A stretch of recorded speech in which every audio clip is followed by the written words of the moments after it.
Good evening, folks. Let's see if I fix that camera a wee bit. And there we go. The behind the scenes footage. And the arm. There we go, that's a bit better. So I thought we'd go back once more to the adventures from last night. A bit of technical difficulties there at the end. And I have used my time to cheat and come up with a few more ideas with some assistance for our montage test. So last night we went through our encounter at Orfeo and Ezio Associates, and we strung together a couple of different tests, and then finally a negotiation. And you can find that in that previous video. I'll put a link or a little card. But tonight we're focusing on Lady Valletta's Dinner, which will have a cooler title. I just like to pun on that one. We have our introduction, our where, when and whom. And then we're going to have a little montage for how the characters are going to prepare themselves for this party. So last night we looked at some initial challenges, which were the outfits. So what are they going to wear to this party? So the way a montage test works in this system, it's a bit like a skill challenge, but you present the scenario to your players, but you give them the challenges so they know what they're aiming for. So I'll say, right, you're going to have this party tomorrow night. How are you going to prepare for it? And some of the things you might think about are, what outfits you're going to wear. And I have a little note to say some of the skills I think they'll be able to use would be tailoring, any sort of interpersonal skills to sort of wheel and deal and hire or purchase outfits. Good just disguise, good performance. How are they going to compose themselves or comport themselves? How their manner is going to hold up in this meeting with this practically royalty. And we said if they were trying to clue themselves up on manners, that would be again interpersonal skills or knowledge of society, culture, maybe history. The other things on this list we'll come up with are the guest list. So who else is going?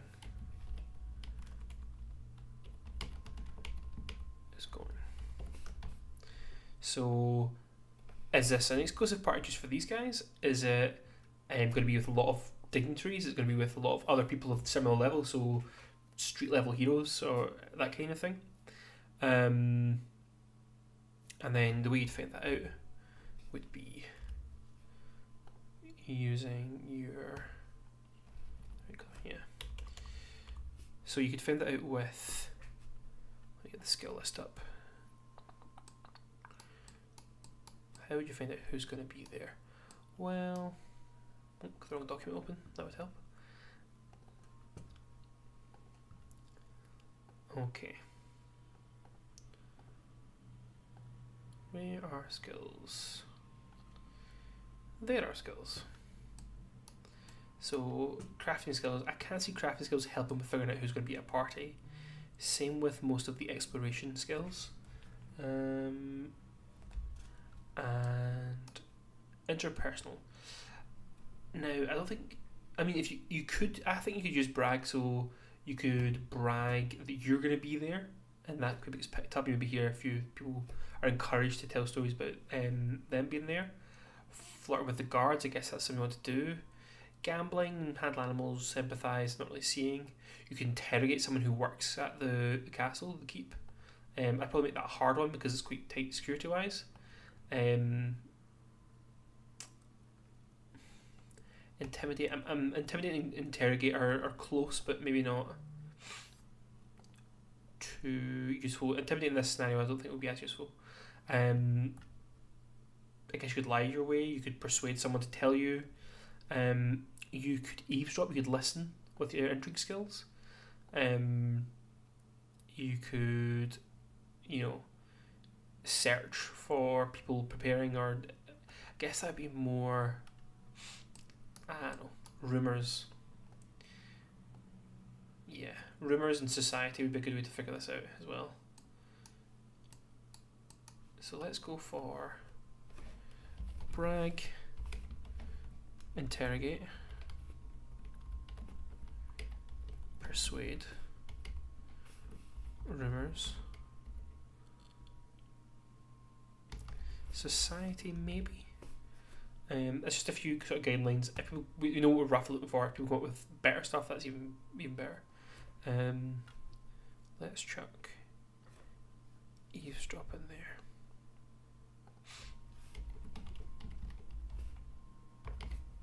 And maybe search. Just a rough idea. Another challenge: how do you make a good first impression? How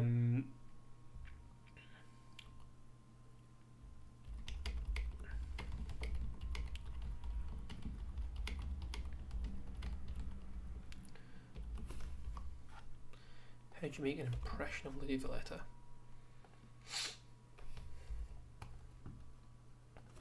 And I think there's a bunch of cool ways you can do that. You could. So we're more in the preparation phase here. So when you get there, I guess you could rehearse. So if we go back to our skill list, I'm just going to put crafting skills. You could make something to present her a gift. So crafting.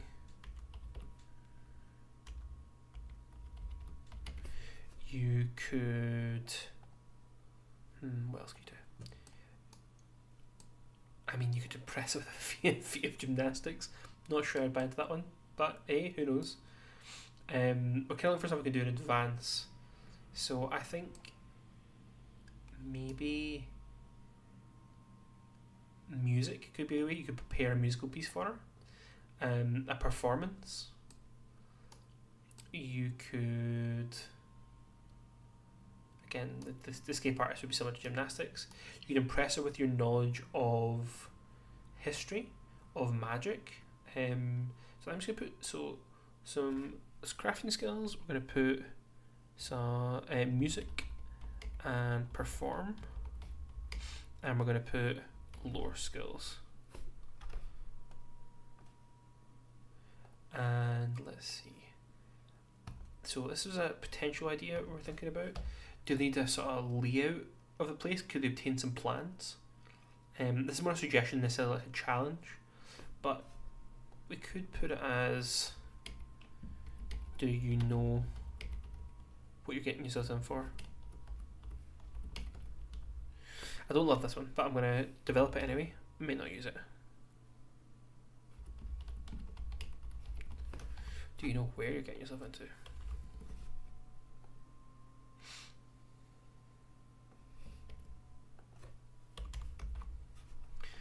And you could find plans for the place, so I guess you could do. It seems to tread a lot of other steps.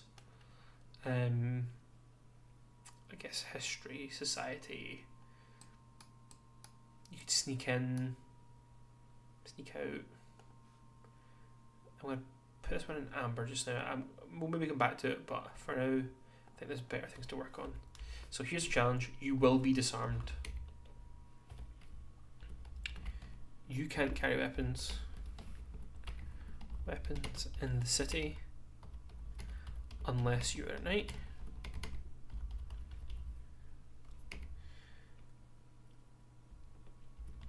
You will certainly be disarmed at the gates. Oh no, they've been disarmed. What could they possibly do? Well, I suspect there could be a whole lot of things they can do. Let's get rules back up and we'll move them across here. There we go. So, straight back to it. You could create a false seal. Now, I think that would be incredibly bold to do, since people like Lady Letter, who get the ones who get issue seals, there are also people who run the treasury. Forgery is not something they're a fan of.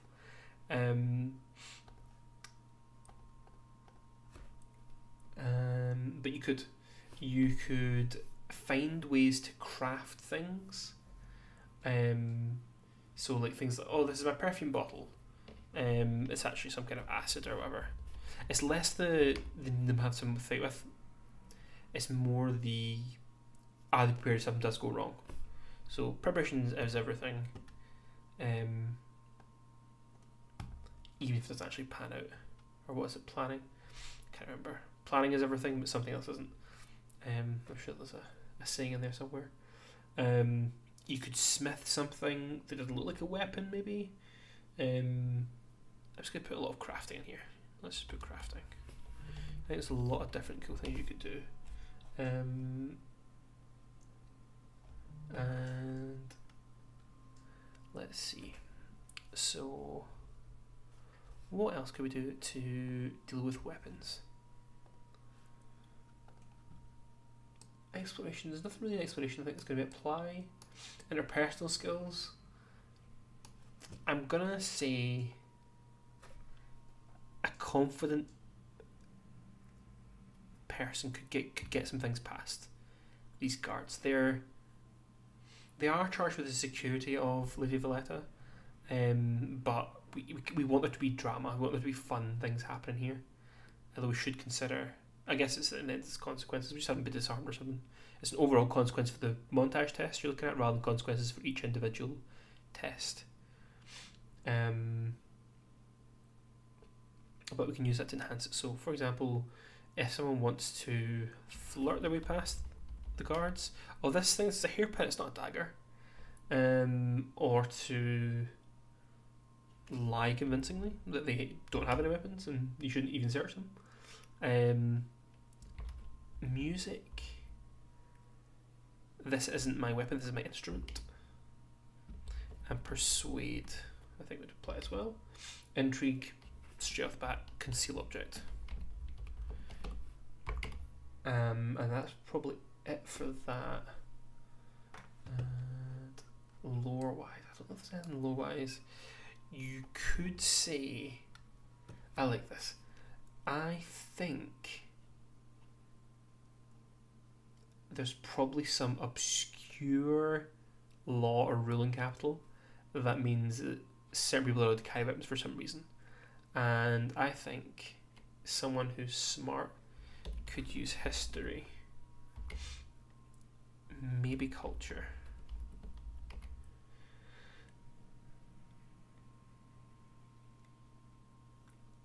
And also society. So I think society would be, we're all gentlemen, there's no need to search me, you have my word. Culture would be, well actually this obscure folk thing, this custom, this is a cultural weapon, as the Scots know. And history, again that precedent of, well actually it's known that you can carry a weapon for a specific purpose. Armour, people are allowed.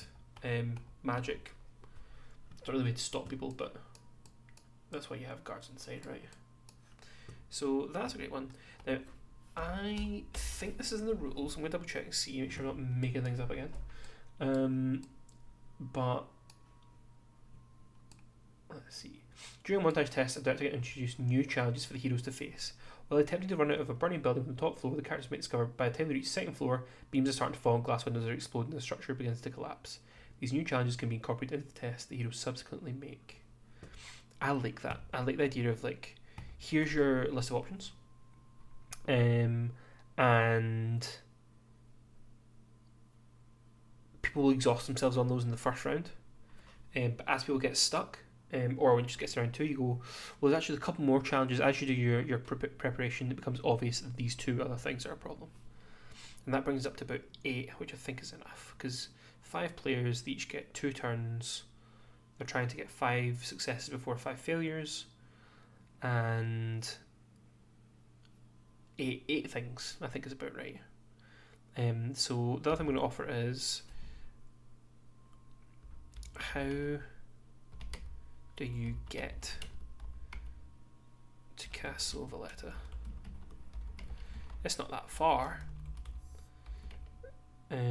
but do you walk it through the streets, potentially in your finery, which maybe gets a bit mucky? Do you hire a carriage? Is there like a lot of people on the street who wouldn't, like if you decide to walk through a certain area, are you going to get mugged? That kind of thing. I mean, I pity the mugger, but you never know. So how do you get to Castle Valletta? Well, I think you could do a couple of different things there. So back up to our skills. Crafting, I don't think there's necessarily something you could do there. Drive absolutely could work. You hire a car and you drive it there. I don't think you run. Navigate, I think. Find a nice straightforward route that maybe avoids too much tension. But yeah, they have maybe the front door. They could ride, although I believe you can't ride horse in Capital. The streets aren't wide enough, so maybe a carriage is a dumb idea. But there might be something. There's nothing super interpersonal that springs to mind, but I think lead. You set examples to your other allies. You say, like, this is how we're going to go. This is how we're going to catch our bearings. We're going to get there confidently. Yada yada. We're going to sneak there. Would be one. A little bit unseen. And lore-wise, again, knowing little things about society or culture might help them. I think we're all aiming towards how are we received. The last little challenge, the broadsheets. I can't remember what they're called. Something quills. The broadsheets guild. I'll be waiting for an opportunity to talk to Lady Valletta. It's the paparazzi. Or a top lieutenant.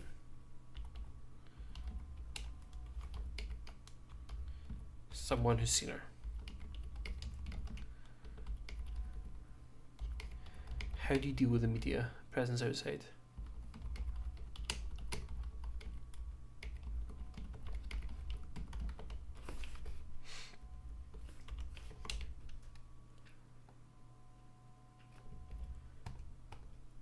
And hey, I mean, minimum ways to deal with the media. However, what can we come up with specifically here? Crafting wise, I can't think of much. But again, exploration, you are. I don't see the exploration skills that would be useful. I guess you could deal with a bunch of different ways. You could brag that how you got there. You could say something intimidating to get them out your way. You could lie and say something. I wasn't invited, or you could say make up some horrendous rumor about her. You could perform, or music or perform, put on something cool to distract the press. From your purpose inside. You could disguise yourself on the way in. You could sneak past them. And then I think this would either be culture or society. Or, I mean, rumours could work. I think culture. Culture, rumours, and I think society comes into it. So there we go, we have a whole bunch of challenges we can present to our players. So we're going to ask them how they're preparing for this party, tell them the success limit, the failure limit, and invite them to make tests based on these challenges. But we need outcomes. So if they achieve 5 successes before 5 failures, they will achieve total success. If time runs out and heroes have achieved 2 more successes than failures, they achieve a partial success. If the heroes hit the failure limit, or if time runs out and they don't have at least 2 more successes than failures, they suffer a total failure. Okay, so I've given out a renown before. You can always see how like kind of American English and British English, I said English clash for me and get mixed up. Let's see. Total success. So if they do really well, something good should happen. That lets me narrate my way into the encounter as well. So let's look and see what the adventure says, or the rules say. If the heroes earn a total success, the achievement is set to without complication. For instance, if the heroes engaged in a montage test, see if they could cross desert to reach a city before a tyrant's army arrived there and levelled the place. Total success, see them rise at the gates with plenty of time to warn people of the impending assault. The heroes earn 1 victory point when they achieve total success on easy or moderate montage, and 2 victories on a hard montage. Okay. Partial success, they succeed at what they set out to do, but there's a complication or a cost involved. And that would get them 1 victory. And total failure, they don't achieve what they set out to do. So it's kind of like looking at our tests. So it's a success.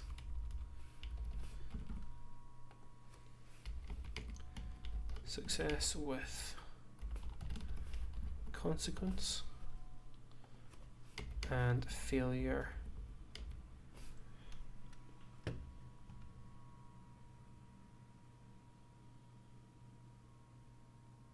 I think failure is just failure. I don't think there's a failure with consequence. So again, we'll probably leave the flavour till later.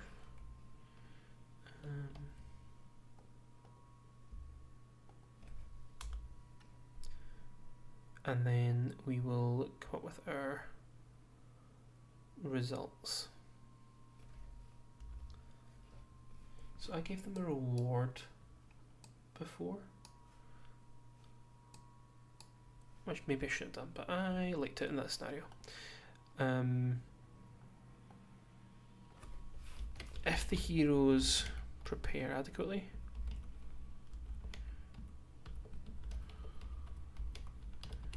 well, there has to be, so what is failure in this case, and what is success? So they are going to get some kind of benefit out of this, because that's the way it has to work to make sense. So preparing, so we think we have a negotiation here.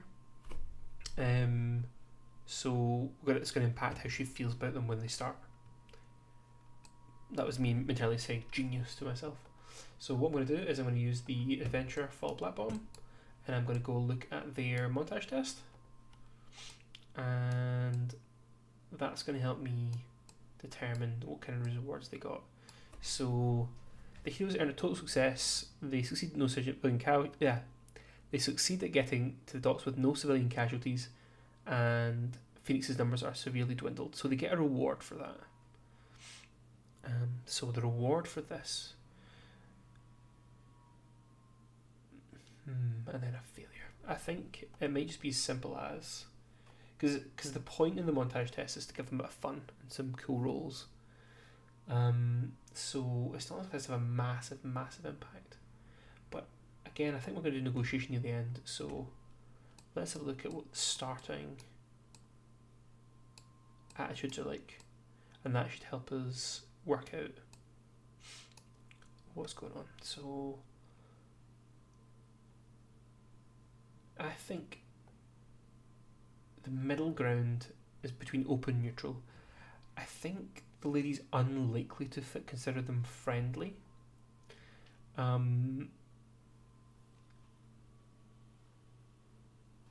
think open. Well, I think neutral. I think she's approaching them, so I think maybe the default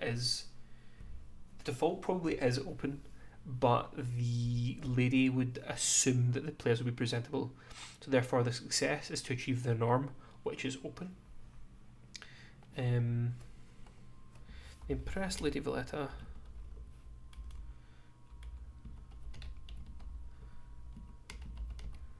And her attitude.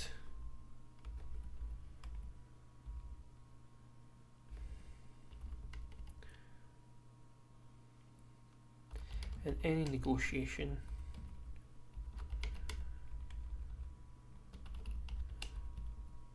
this encounter is open.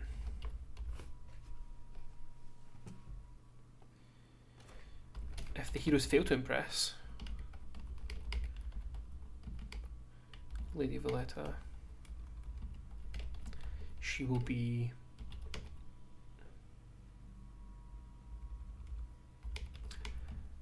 attitude is neutral in any negotiation during this encounter.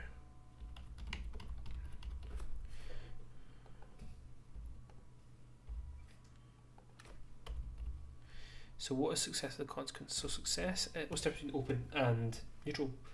So neutral, their interest begins at 2, but their patience is 3. Open, their interest begins at 3, and their patience begins at 3. So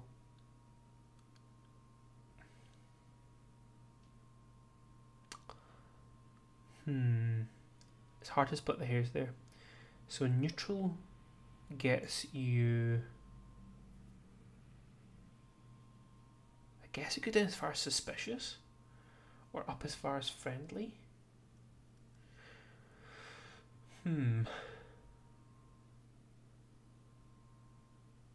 That may be a better way to, because I'm trying to split the hair here. I could say you all have a bane on your first test, but then that could really skew how the negotiation would fall. So I wonder if, so again, go back to the Fall Black Bottom Adventure. Partial success is like the default. So partial success is the default in this case. So you get a reward for total success and a punishment for failure. In this example, it's not in the core rules, but in that example. So for us, what does that mean? So the totally distracted there by Blue Steel in the comments. Hello. Let's see. So I think for total success, she's gonna be friendly. And for, yeah, she's going to be friendly, and for failure she's going to be neutral, and for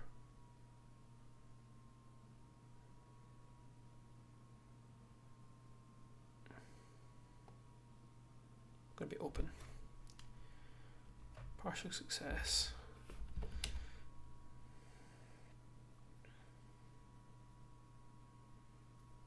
Meet Lady Valetta's expectations.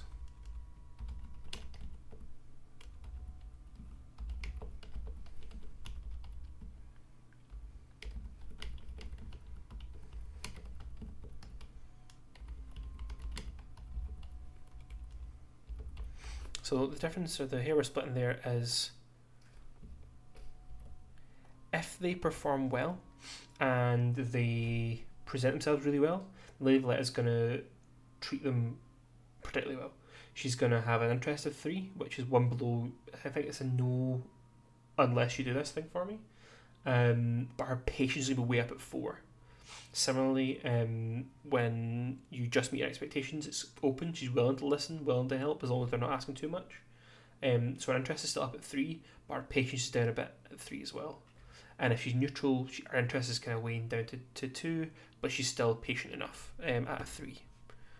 So again, we'll come back and do flavor text later on, but there's no special rewards here.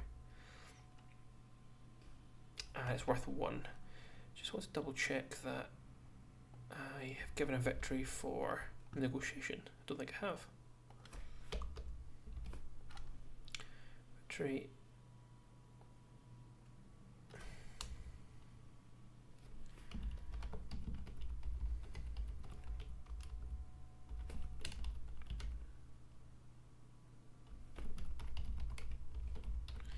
There we go. And that brings us back to our montage. So we have our montage test preparing us for this party. We have the results of that, how it's going to impact the party. So we then probably narrate it right up to entering the room, and they'll find out, who's all there, and we'll do some flavor text there. So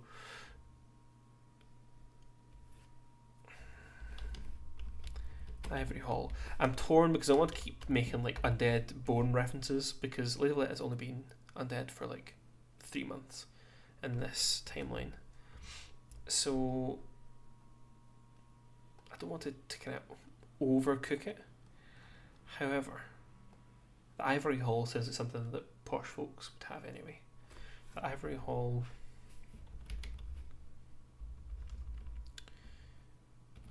Castle Valletta's.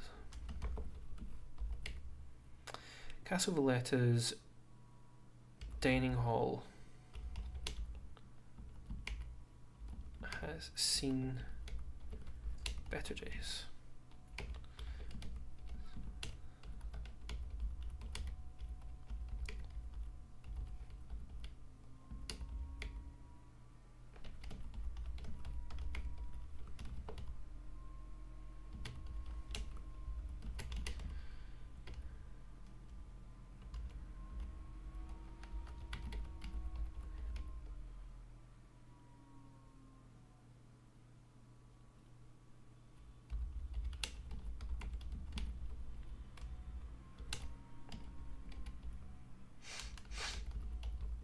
Castle Valletta's dining hall has seen better days. Its vast size could hold hundreds of capital citizens, but today only a single long table has been set for dinner.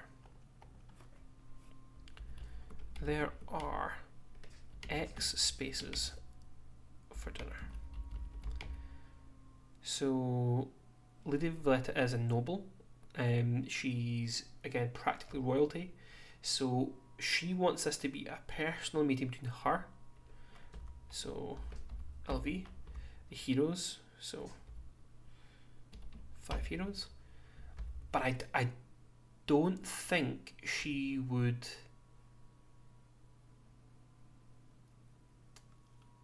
I don't think she would just meet them. That wouldn't be proper.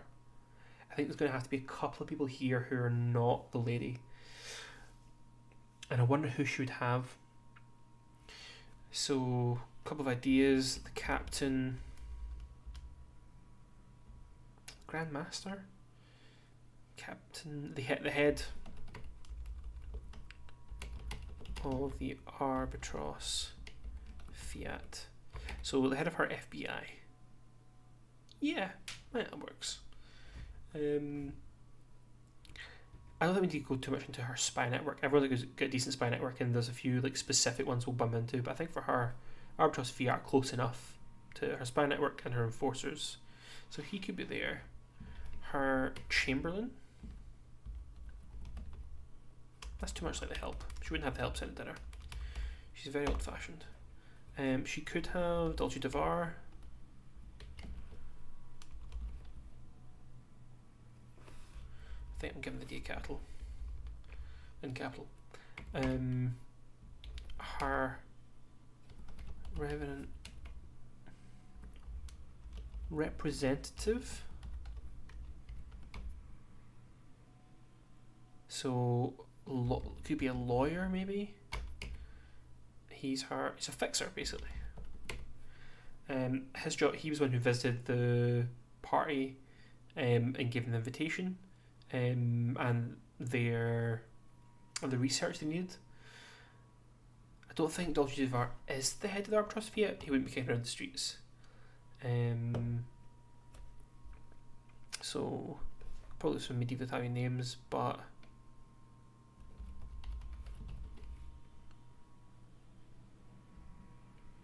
He's got an old. Let's see. Do I always check the words? So I know there's a pope with that name that I can't quite pronounce.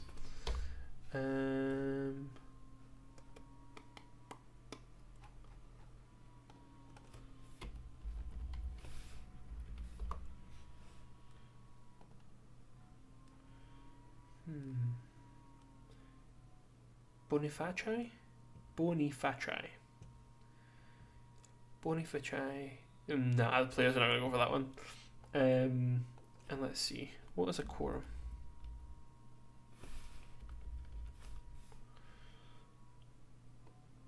I like that. Quorum's a great name. But Boniface is not.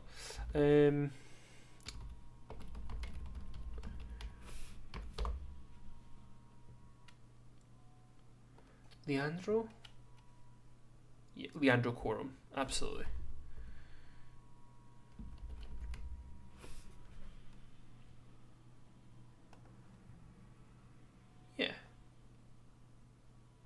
Yeah, Leandro Quorum. So Leandro has that kind of leaning quality to it, or etymology to it, which I like for a knight. And let's see, is it on this here?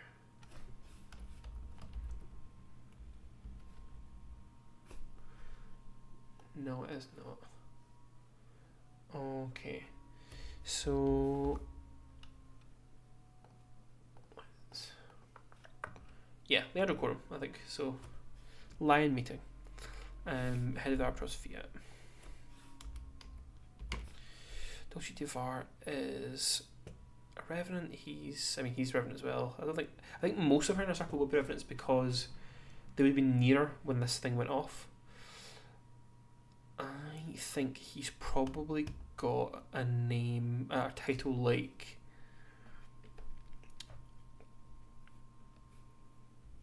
Personal Secretary to the Treasury.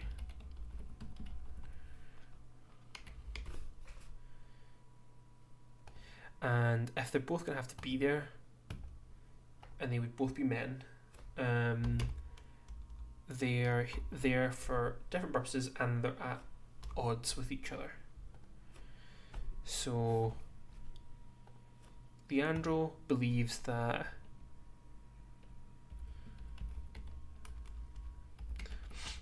the Fiat can carry out any investigation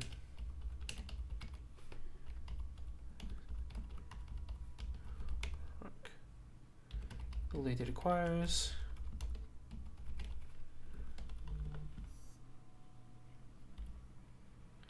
whereas Dolce Devar believes there are some things the lady cannot be seen to be doing. Yeah, that works for me. So that gives us 8 people. There are 8 spaces for dinner, and this seems like a little thing, but when the heroes arrive, yeah, so when the heroes arrive, Dolce is seated at the table, and he rises when they approach.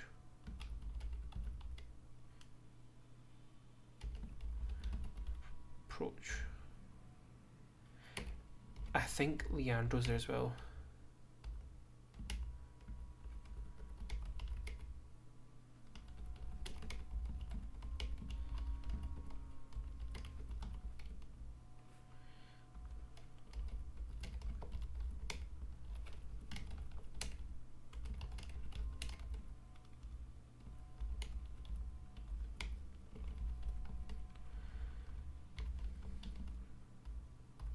So capitalize impression here, but I know there's no way any of them have a renown high enough to impress her. So that works for me. And this is almost like a sidebar.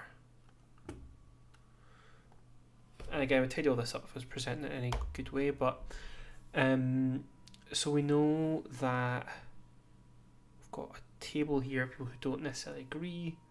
So we need some general conversation, which should of course be entirely useful to us.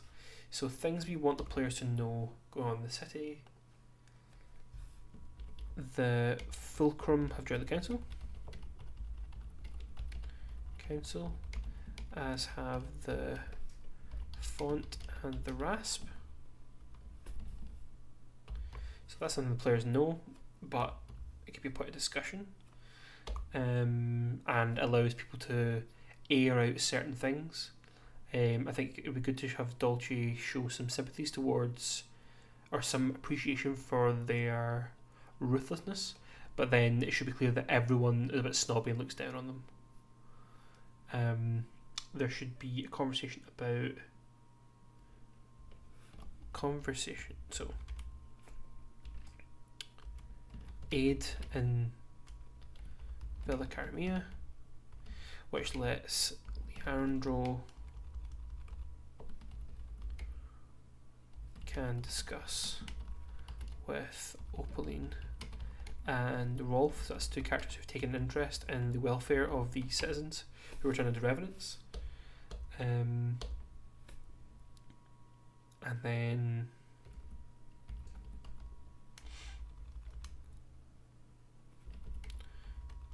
the point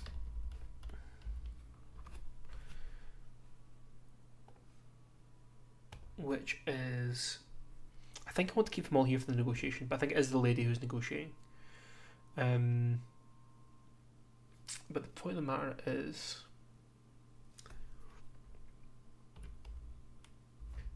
you are heroes to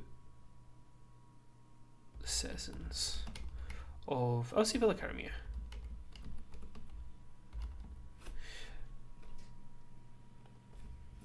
Or Capello Park and beyond.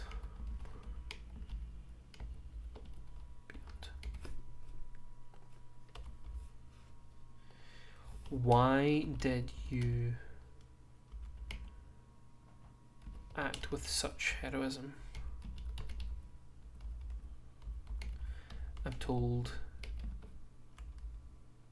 you might have all escaped. Now, the players may well implicate themselves in the fact that a whole bunch of things. Let's see, Leandro.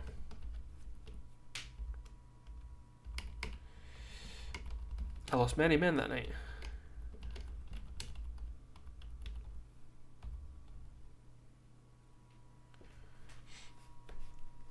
And I think he probably knows that the party's something to do with it.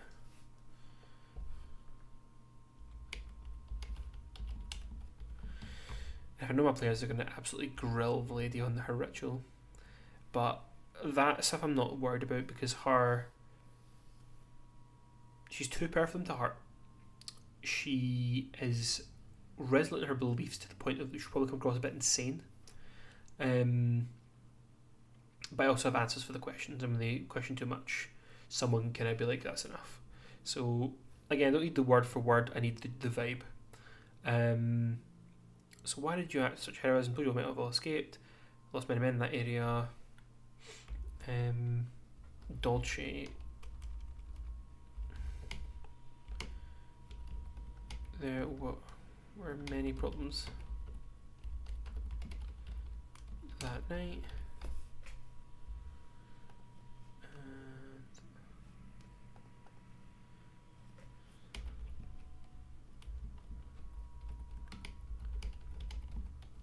Party? Maybe he covers the party.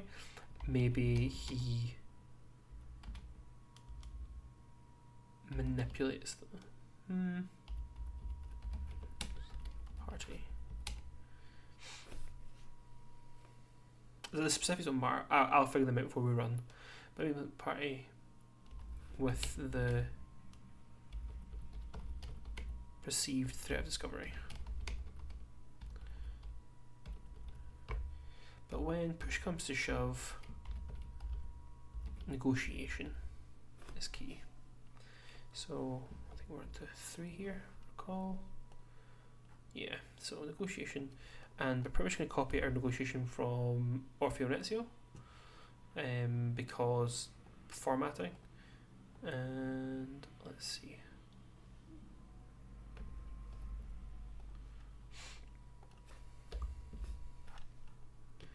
So we'll put a few different ones. So we'll go friendly, and then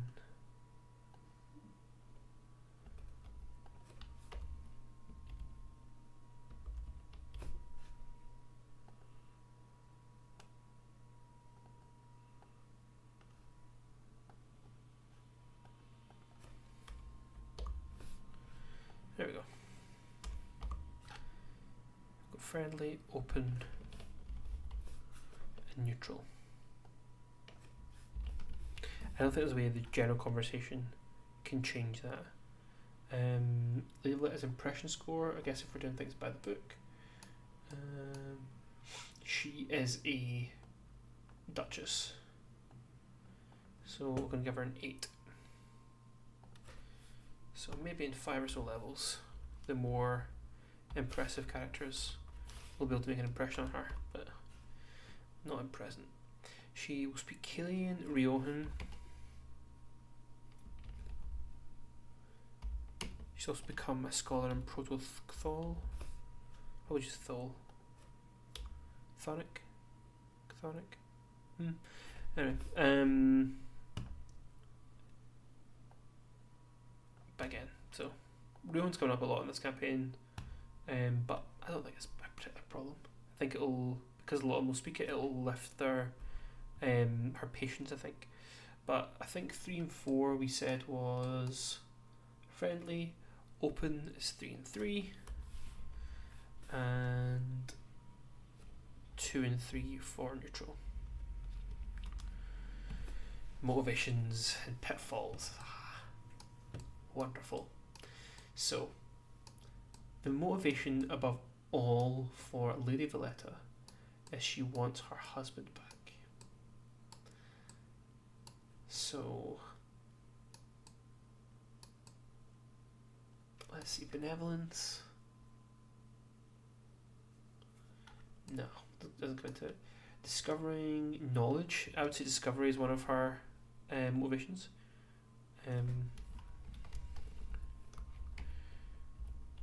How can I return my husband to life? In this case, that is the main thing she wants. Freedom.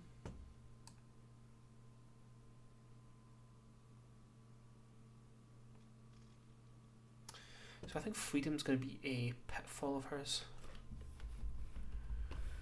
May have too many, we can cut back, but freedom. Everyone has their place, has their ordained place.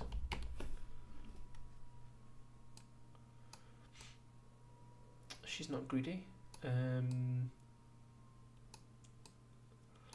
think higher authority is going to be her second motivation.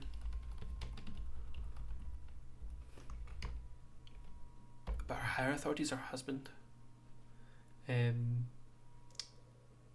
Which is canonical. I don't just have a be my bonnet about how no women have to be conservative and subservient to their husbands. It is canonical. So let's see. My husband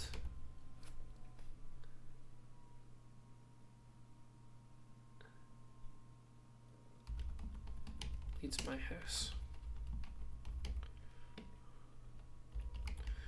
No other can take his place.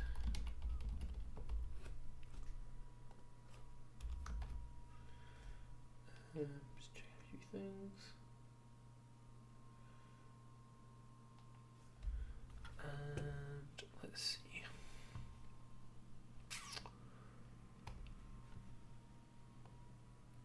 We need another pitfall at least. I want to read through a few of these and see. Justice, let's see. An MC with the Justice pitfall doesn't believe that Timescape's an inherently just place. There's no interest in making it one. The world is eternal conflict. There's no such thing as justice. Anyone thinks otherwise is naive fool. Too close to disorder for her. Legacy. Cares nothing about leaving a personal mark in the world? No, she absolutely does. Legacy is what I mean. Legacy could be another motivation for her, but I think in this case, no. It's not pivotal power.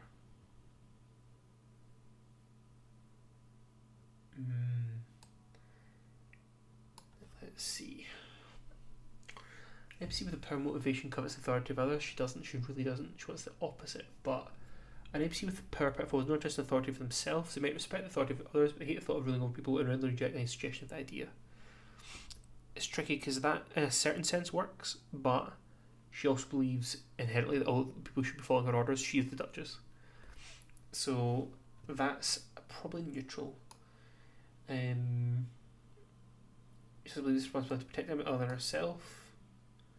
She doesn't believe in risking herself or her property to protect others.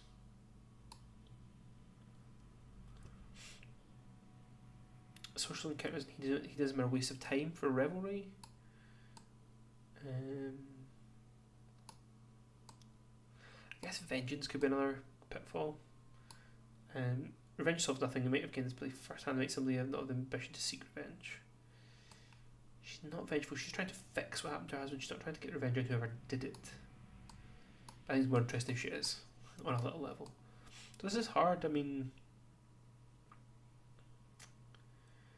At least one pitfall. She maybe just has the one pitfall. Genuinely. Yeah. I'm gonna go for that. Because pitfall should be something that should really, really get her up in arms. So I think that's one.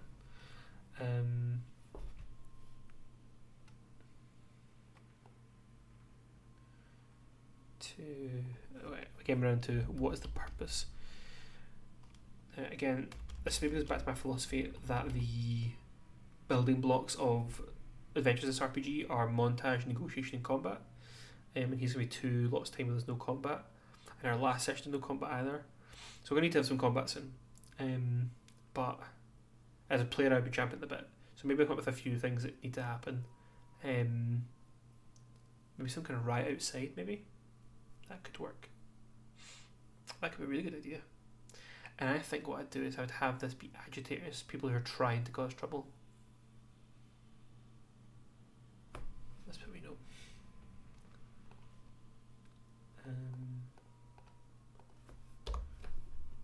Combat. Combat kind of ruins the dress code. I think we might put at the end. So combat. Rioters outside.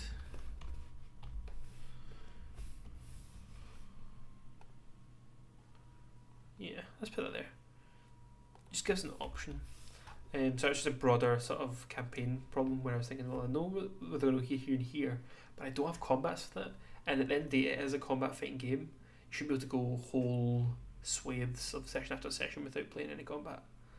But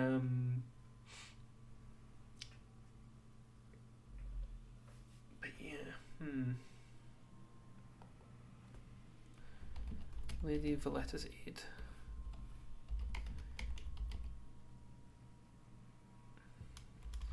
Just say that her aid. So I think the things that she can offer. We'll come back to the specifics here, but I want to nail it down here. So here's some things. Lady Valletta has invited them. Has invited the players, the characters, the heroes, to her castle to help them investigate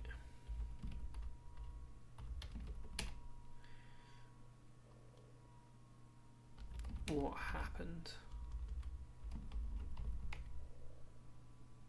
during the Lilac Night.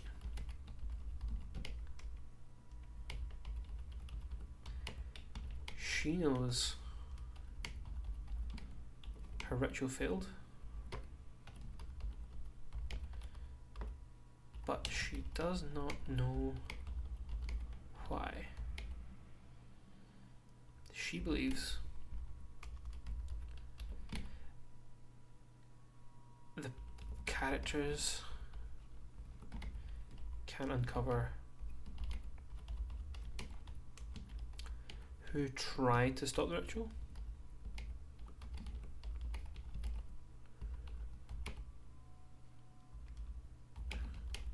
And give her a better idea. And give her a better idea of who wishes to prevent her husband's return.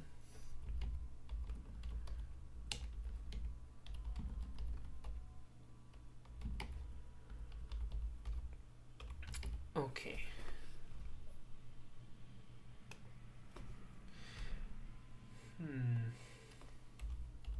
So let's explore that. She wants her husband back. Her husband was assassinated. That's known, but with all their power, they would figure out who did it. I know who I think did it, or who did it in this particular timeline. So the question then becomes, she wants to find out who done it, but more from the perspective of wanting to bring him back. She thinks whoever killed him is keeping him dead. And there's a lot of different things, and I can think of one or two. I think I know why he stays dead. But a good place for her to start is who's trying to disrupt the ritual. She knew someone was trying to disrupt it because she sent the Arbitros Fiat to stop it, or someone knew and sent them. So she wants to know who. So what does she want? Wants and offers. So she wants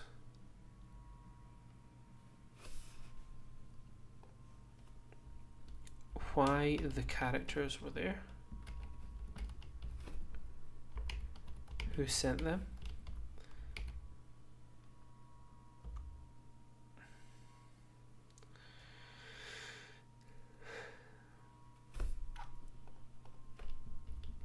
generally useless information because they were being used as cat's paws. Not cat saws, Jesus. Cat's paws? Cat paws? Cat paw meaning.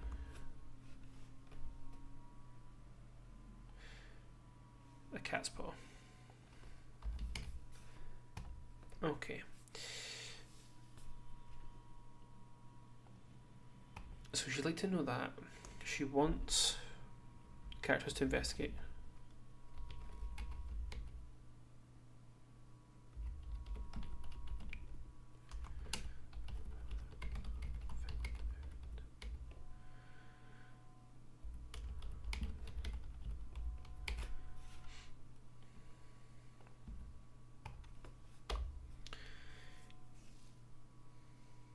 So she wants them to tell her what they know. She wants them to follow and find out who sent them. And she wants her husband dead. She gives it the device. Would she want the device maybe? I don't think she cares about the device. Let's come back to that. What does she have to offer? So no particular order. Knighthoods for traversing the city. Armed.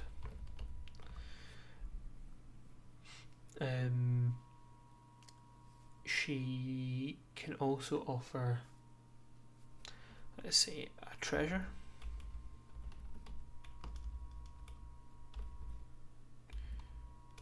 A leveled treasure.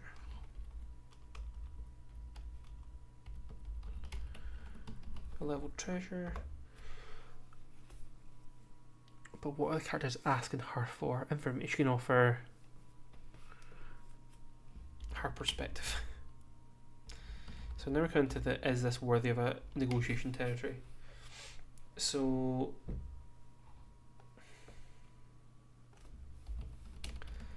what do we think she should come away from this encounter with? Or they should come away from this encounter with? I kind of think the knighthoods are the important part. So maybe she puts down an offer, or she explains what they should want from her, and then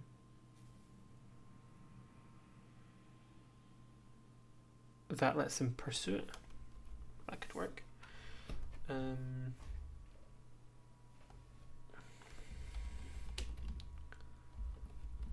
So I'll need to do a bit of untangling to make sure.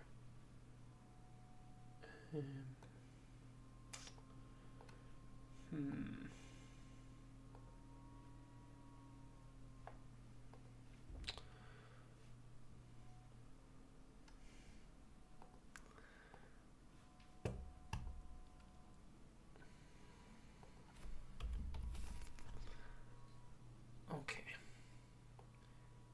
So we know what the and is. Very well. Shall make you knights of. So you have knights of the prince, knights of the fulcrum, knights of House Valletta, but they're not knights of the treasury, or that make them knights of the treasury. I have a note somewhere. Let's see. And I'm sure I wrote down that I thought they should have knighthoods.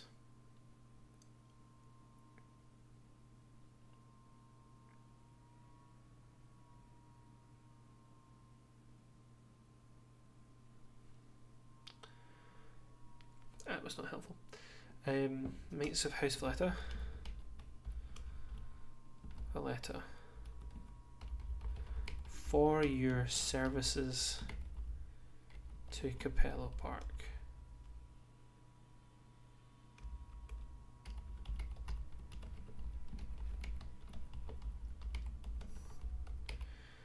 Okay.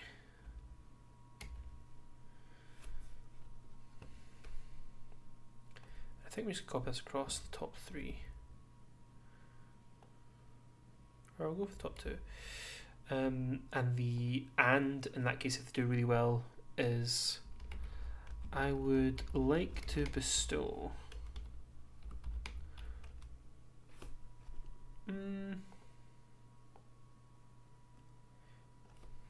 she gestures and says, bring in the blank. And they bring in this item, and she says, I like to bestow this upon blank character for their assistance. So we have a limited amount of level treasures at the moment, but something. Maybe there'll be more by the time we get there. So bestow X upon you for your bravery.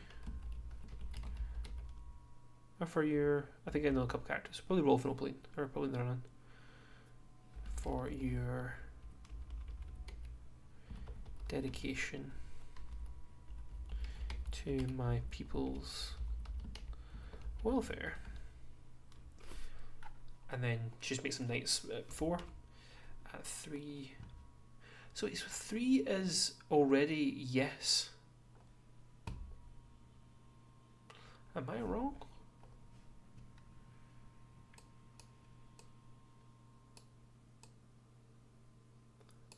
So they're starting with, hey, it's a new system, folks, we can't do it all the time. So, open negotiation. So from open, friendly and trusting, you start with a yes. But. So. Interest 3 is, I would like to make you knights. I am minded to make you all knights of House Valletta.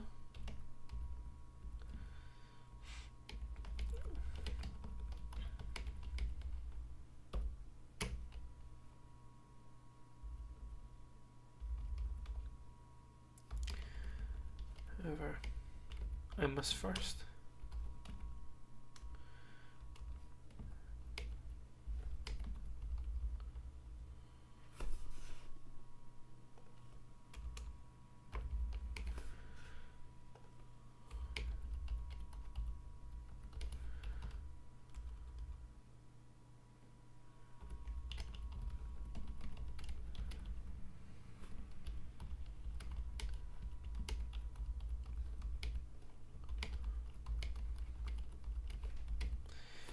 I'd like you to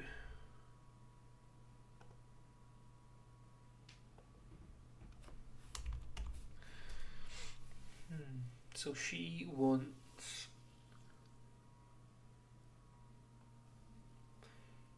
she'll take the device, let's see.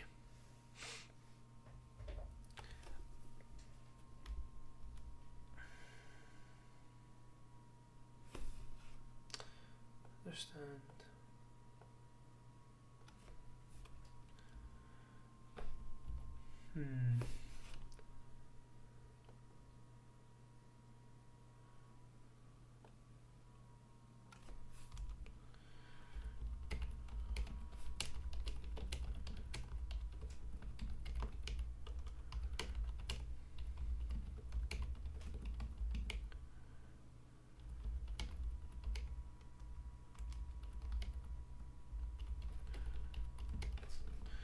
we go. Some of the players will want that it's not necessarily massively impactful on the story.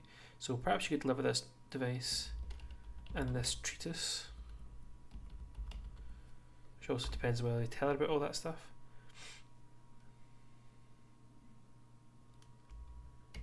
To me.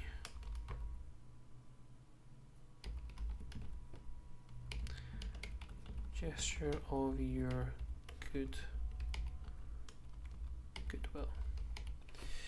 Okay. No. What can she give them? And a no.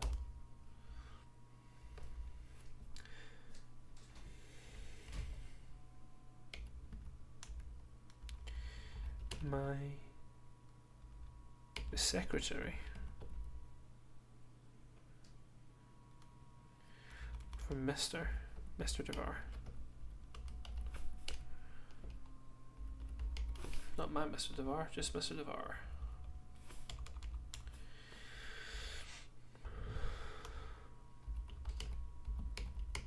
To bestow a knighthood upon you for services to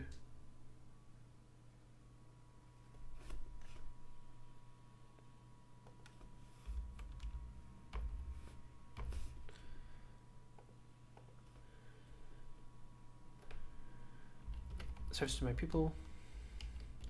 He believes this will aid you in pursuing the truth about what happened when my right was disrupted. I am unconvinced. Instead, I would offer you lodgings.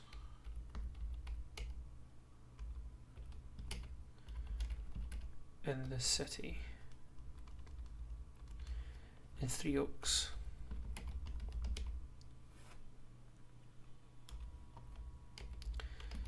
Somewhere comfortable and nearby, where perhaps we may learn to trust each other. Maybe more a threat than interested, like, but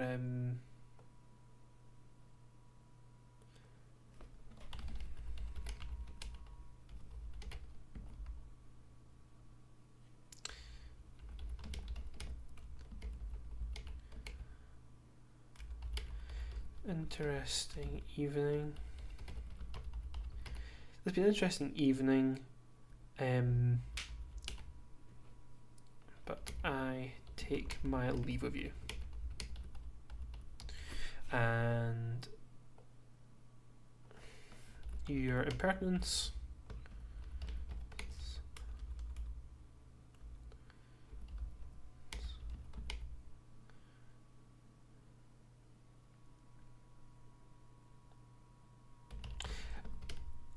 your presence angered me. I think an evening and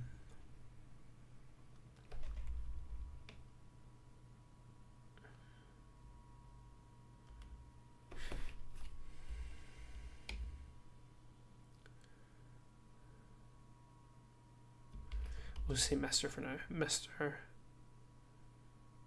Quorum's company. Custody.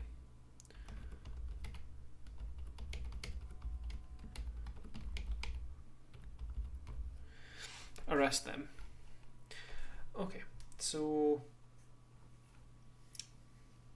I think that's us, folks. So for this encounter, or this adventure, we have introduction and we're going to have a montage which allows the players to pick up a victory.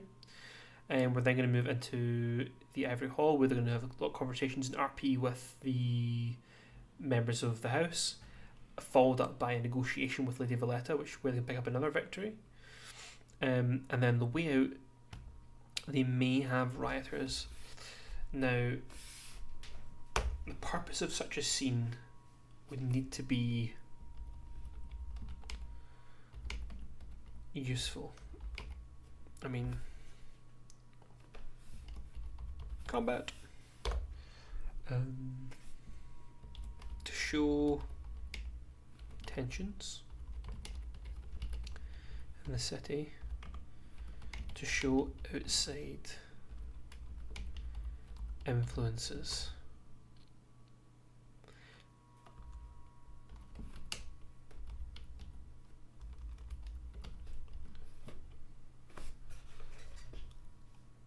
Let's have a look and see if we can.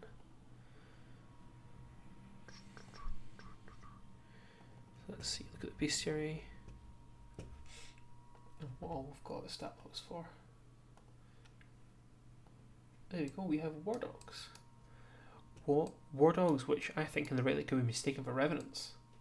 I think we have some war dogs try to cause trouble.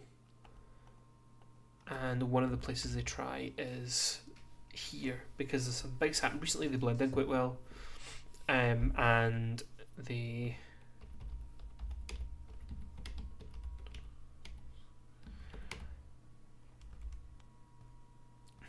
so anyone who knows, this is deep lore, not really deep lore, but anyone who's followed very closely the chain knows that the Duke Maximo Valletta, who was assassinated, set up the Black Iron Pact. Here serving the Black Iron Pact. So we're not going to face off with this, guys, this campaign, but just teasing the wider scenario. Hatred against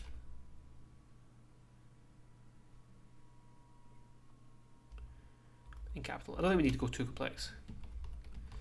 And then, I mean, we should probably wrap up because then we're going to have this. I think we're also going to have encounter with the.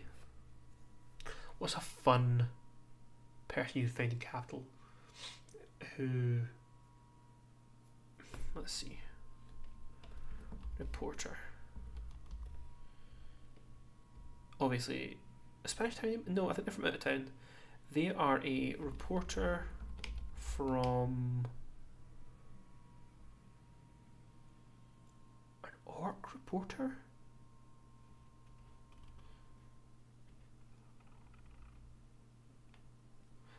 No, they're a high elf.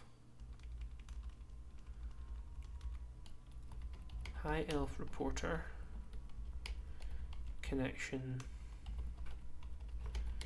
to the Summer Sword, who's a character I made up as kind of fancy an NPC for this campaign. I have broken into Summer Sword, insightful in their questioning.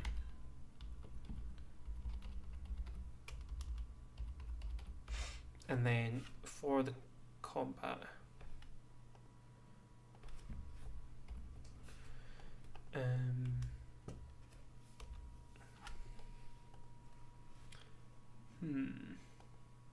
so I've been broadly doing layout, so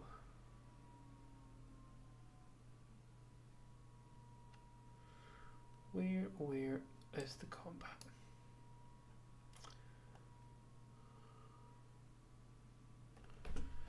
So I think we have an easy, I mean, my 5e brain is saying make it hard because there's only one encounter. But I think it's not supposed to be super tough, so I think it's an easy encounter. So 5 players who will have 2 victories at this point, maybe, would make it. So 75 plus 10, so 85 is our budget. So our budget's there, and let's look at our bestiary.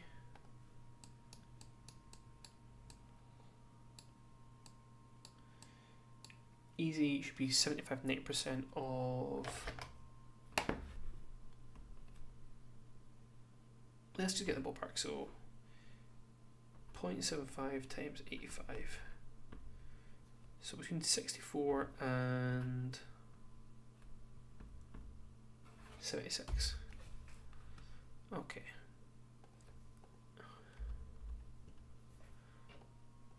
So let's just have a quick look and see what our war dogs are like. So there's plenty of them. We want people who are going to, I think a mob, we want a crowd. So let's look at minions first. So war dog commando, ambusher. I think they could put hide in the crowd. So let's go for war dog commando.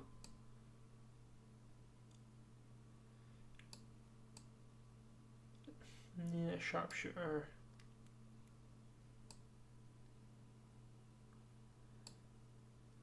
I do find the war dogs hard to visualize at the moment. Conscript, sharpshooter. I think we go for, so we're gonna go for 5.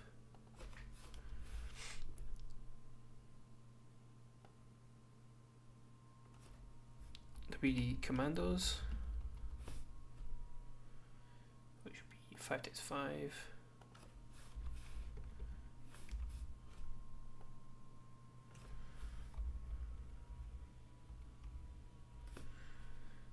And then 5 times 4.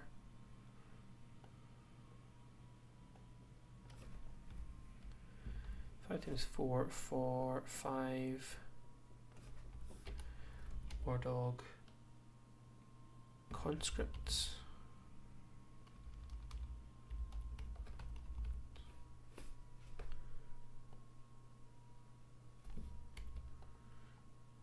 Ah, it's not 5. 5 is their.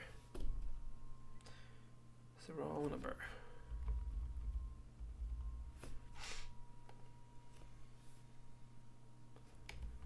Interesting, they're both as durable as each other.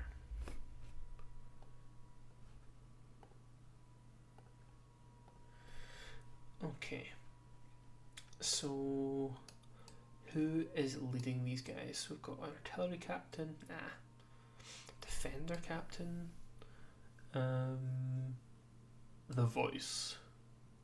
Yeah, a cognivite is probably with the commandos or the conscript. Let's say the conscripts.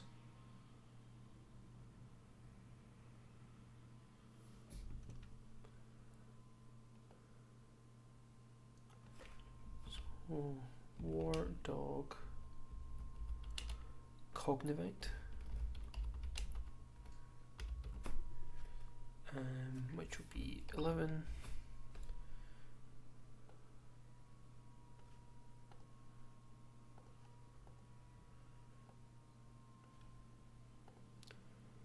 Okay.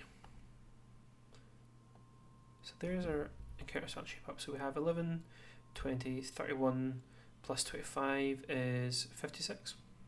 So we have 10 to 20 more budget. So what else kicks around the eviscerate? Like a portal dude. It feels weird for a mob. A grabbing, yeah, the eviscerate seems right, but if we pair amalgamate, teamwork, not the phosphorate, subcommander. 51, well, at least 12. Level 2 support captain.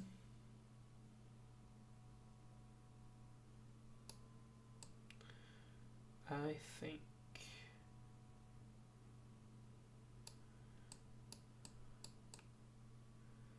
I'm gonna make this really horrible and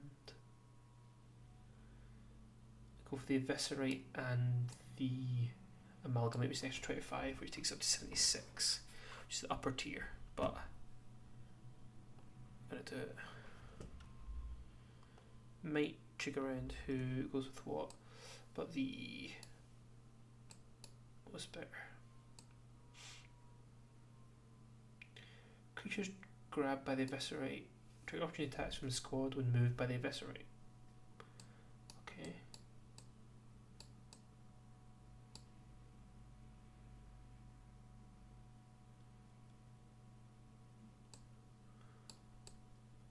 Let's meet back in the menu, boys. Or we've got That's Freaking Teamwork. When Amalgamate squad members achieve a tier 2 or 3 result against target within the Amalgamate reach, they grab the target's a free triggered action. Oh, because they've lots of arms, that makes sense.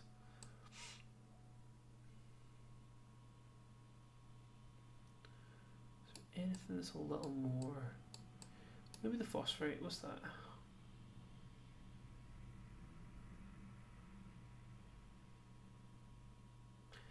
Yeah, fuck it.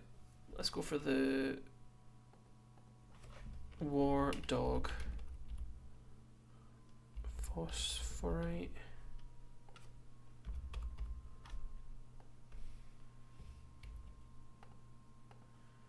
Which is 10. Which means the one we should probably pick is the 15 one though. We're in the ballpark anyway, so do you want the Amalgamate, level 2 Brute Captain, or the Eviscerate? Who has a cooler ability?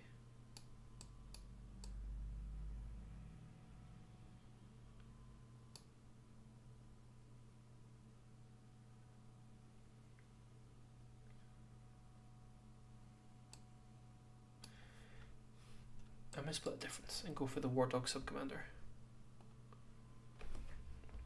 War Dog Subcommander.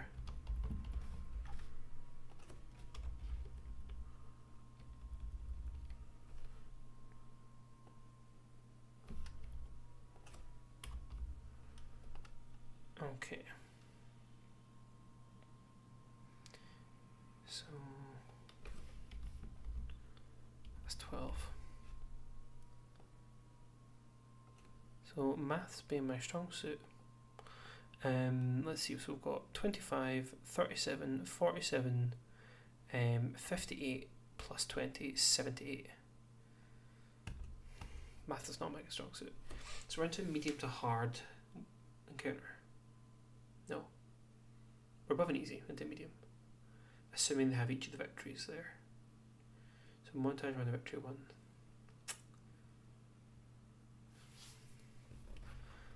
Let's see, so 45, 55, 66, 78.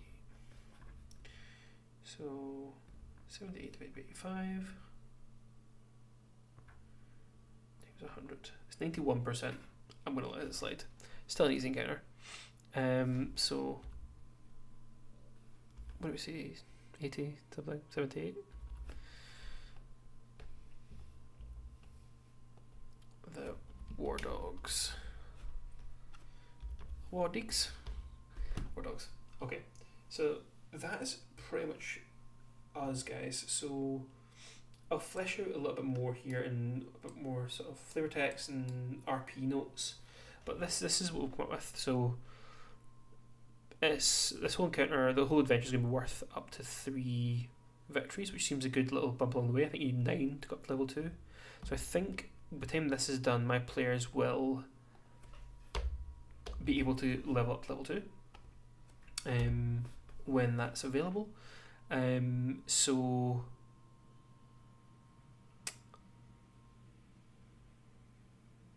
yeah, and the question for them will be, do they want to keep banking these? They probably will keep banking these victories to level up, or do they want to press on and keep building up victories and have loads of heroic resource until such time as they want to level up? Well, we'll find out how much of a question it is, but I just copied the entirely wrong text. Where is victories? There we go. So